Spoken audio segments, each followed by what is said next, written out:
Girlfriend. Hello viewers, আজকে আমি এমন একটি মুভি নিয়ে আলোচনা করতে এসেছি যেই মুভিটি 2018 সালে মুক্তি পেয়েছিল 2 নভেম্বরে। এই সিনেমাটা পরিচালনা করেছিলেন রাজা চন্দ আর সঙ্গীত দিয়েছিলেন জিৎ গাঙ্গুলি। এই সিনেমাটার প্রযোজনা কোম্পানি হচ্ছে সুরিন্দর ফিল্মস। এই মুভিটার বাজেট ও বক্স অফিস নিয়ে আমি কোনো তথ্য পাইনি, তবে এই সিনেমাটা বনি কৌশানির কেরিয়ারের আমার মনে হয় একটা আলাদা ভালো ছবি। সিনেমার গল্প তো অবশ্যই বলবো, তার আগে সিনেমার কিছু তথ্য আপনাদের সামনে আমি তুলে ধরতে চাই। ভালোবাসার গল্প, প্রেমের গল্প আপনারা অনেকে দেখেছেন, অনেকে শুনেছেন। তো এই সিনেমার গল্পটা প্রেমের হলেও এই সিনেমাটার গল্পটা একটু আলাদা ধরনের, তবে এই সিনেমার গল্পটা হয়তো আপনাদের অনেকটা ভালো লাগবে। এই মুভিতে অভিনয় করেছেন বনি, কৌশানী, ভরত কল, শঙ্কর চক্রবর্তী ও আরও অনেকে।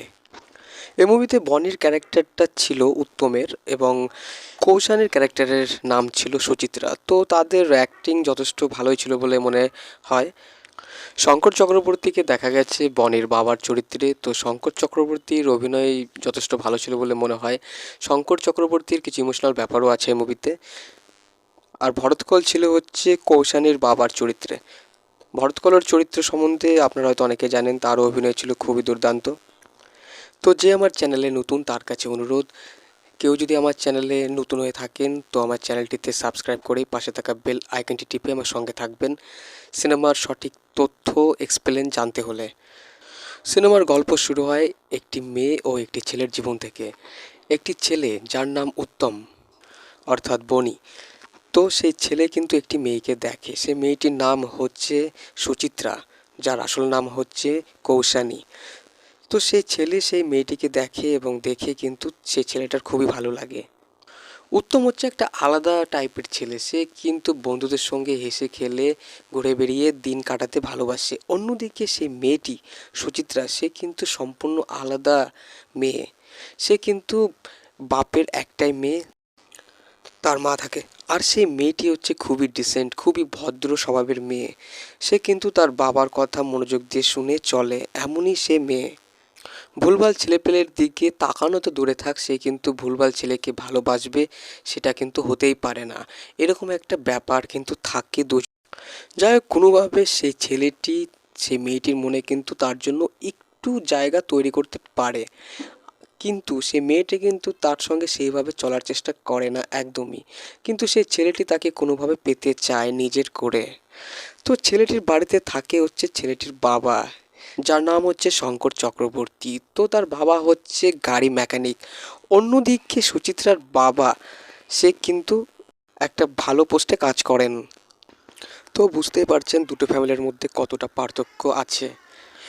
কিন্তু এই মুভিতে দেখানো হয়েছে একটা ভালো ঘরের সুন্দর মেয়ে, একটা শান্ত স্বভাবের মেয়ে একটা ঘুরে বেড়ানো ছেলের সঙ্গে প্রেম করে তাকেও বদলাতে পেরেছে এবং সেই ছেলেকেও সে নিজের মতো করে ভালোবাসতে পেরেছে।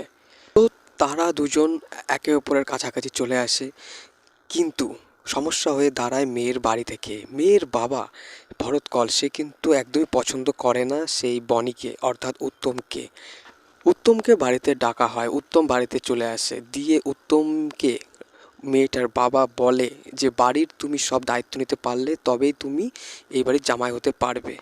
বনি অর্থাৎ উত্তম, সে কিন্তু হার মানছে না। সে ওই বাড়ির খরচা চালানোর জন্য সে কিন্তু অনেক পরিশ্রম করে চলেছে। দিয়ে সেই বাড়ির সব টাকা পয়সার ব্যাপার কিন্তু সে মিটিয়ে দিয়েছে। যাই হোক, ব্যাপারটা ঠিকঠাকই চলছিল। দিয়ে বনি অর্থাৎ উত্তম, সে কিন্তু জিতে যায় তার ওই বাবার কথা থেকে।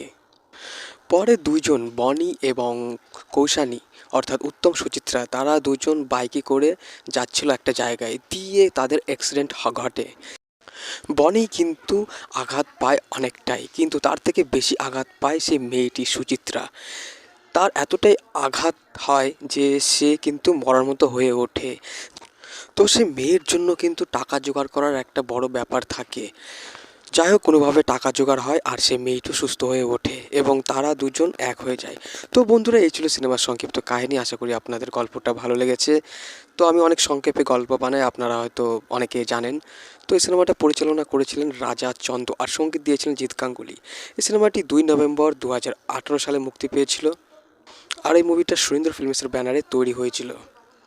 এই মুভিতে বনির যে ক্যারেক্টারটা ছিল সে ক্যারেক্টারটা কিন্তু একটু আলাদা, একটু ডিফারেন্স, কিন্তু বনিকে ক্যারেক্টারে আমার মনে হয় যথেষ্ট ভালোই লেগেছিল। দিয়ে কৌশানের যে ক্যারেক্টারটা ছিল সুচিত্রার, তারও ক্যারেক্টারের অভিনয় খুবই দুর্দান্ত ছিল এবং এই সিনেমাতে তাকে কিন্তু একটা অন্য ক্যাটাগরির মেয়ে হিসেবে দেখানো হয়েছে। এই সিনেমাতে অ্যাকশন দৃশ্য নেই বললে চলে, তো এই সিনেমাতে সবার অভিনয় খুবই ছিল ভালো।